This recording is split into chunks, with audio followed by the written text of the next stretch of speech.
Everyone's panicking about carbon dioxide, a fraction of a percent, a rounding error. We're losing our minds over a symptom while ignoring the fundamental fuel gauge of planetary life. Welcome to Tinfoil Hat Global. I'm your host, and today we're interrogating the data the experts missed. This isn't science fiction, it's physics. And physics is unimpressed by your ideology. Welcome to the 21% crisis. Nobody mentions we've lost nearly half our atmospheric oxygen. We are starving for air while staring at the wrong gas. This is a planetary audit of human cognition and atmospheric malnutrition. We've been conditioned to fear the 0.04% of CO2, yet we remain silent about the missing 14% of our historical oxygen baseline. It's the ultimate misdirection. Look at the scale. Humanity is having a collective panic attack over parts per million, but we are completely ignoring the fact that our atmosphere has lost nearly half its historical oxygen concentration. We are treating a symptom of atmospheric change while ignoring the fundamental fuel gauge. It's not just a policy failure, it's a cognitive one. We're obsessing over a planetary rounding error. Humanity is currently operating in low power mode. We strut around with our smartphones and AI, assuming we are the apex of evolutionary hardware. But we are struggling to process complexity on a depleted battery. For the last 6 million years of human evolution, we have been stuck at this stagnant level. Our brains are operating in an era of severe atmospheric malnutrition. We are an evolutionary budget model. The Industrial Revolution is a 0.0002% glitch in the system.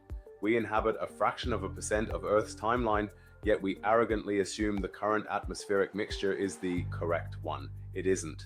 300 million years ago, oxygen was at 35%. This wasn't just a different climate, it was a high-performance laboratory. Nature had unlimited fuel.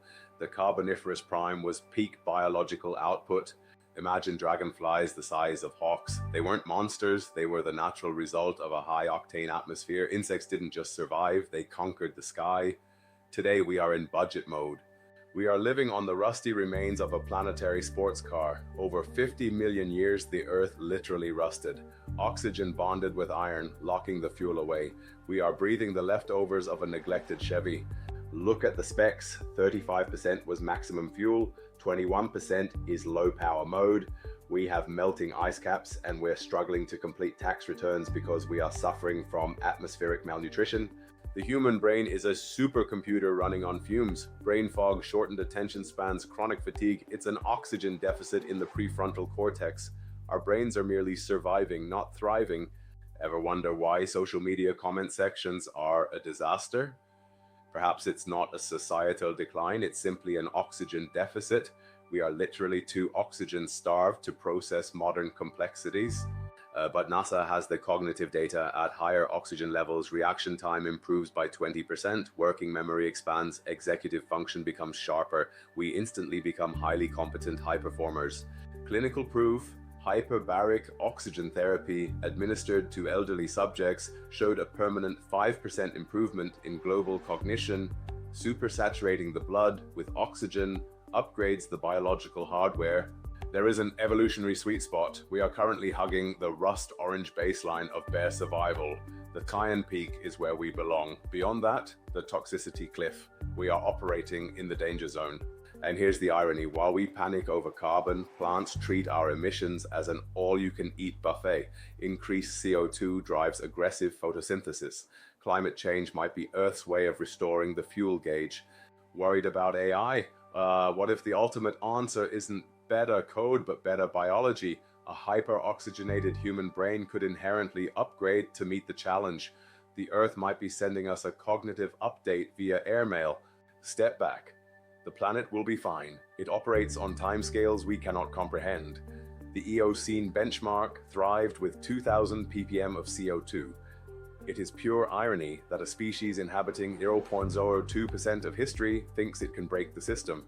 The planet operates on a master plan. We are simply guests in a laboratory that is currently resetting its parameters for the next great biological golden age. Breathe deep. Next time you have a panic attack over a fraction of a percent of CO2, remember you are an oxygen-starved primate operating on a rusty planet. A return to higher oxygen isn't a disaster, it's a homecoming. System status critical, ideology 100%, physics unimpressed.